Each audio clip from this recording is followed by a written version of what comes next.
Now, the second of our three pillars is going to be compute performance. And to get a sense of how your application is actually spending its time during a given frame, you really want to check out the Timeline tab inside of Chrome Developer Tools.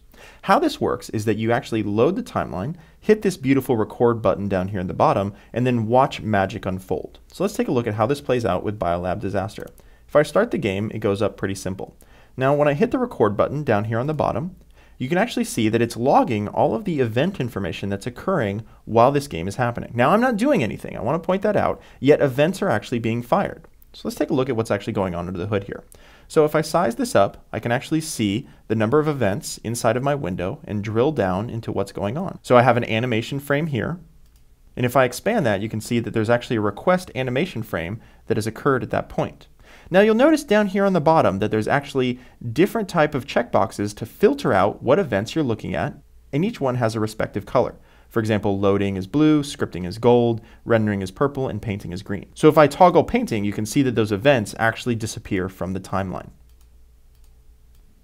Now, I did another quick little capture while you weren't looking. I saw you going to get peanuts from the bag. Now, if I slide my visibility window to another part of the timeline, you can see that there's actually a little block here that seems to be wider than all the other blocks around it. What this implies is that there's some scripting occurring between our windows here that is taking longer than the other frames.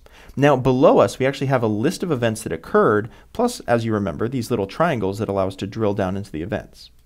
On here on the side, you can see that we have the same animation frame fired that we saw earlier, but the new one that we see showing up is a GC event where 1.4 megabytes of data was actually collected.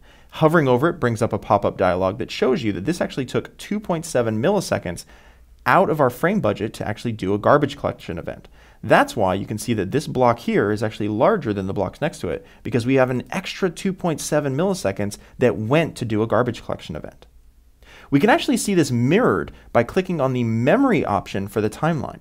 Now, what this is actually going to show us is a linear graph of where allocations are actually occurring. And lo and behold, you can see that between our two divots here, when that GC event occurs, the amount of memory allocated in our application drops down, thus showing that the garbage collection freed memory. Now, I want to show you what this looks like live because it's really interesting to watch how an application actually allocates its memory. So you can see that over time, this application, when I'm doing nothing on the screen, is actually allocating about 1 megabyte every second or so. And then you can see the garbage collector actually kicks in and frees a lot of that data. This type of sawtooth pattern that you're seeing along the timeline here is very common in different web applications that do a lot of dynamic allocation of objects. Now, there's an article out there that I've written on HTML5 Rocks that details different ways to address this type of sawtooth pattern using object pools. But we're not going to go into that right now. Let's stay focused on what's in front of us.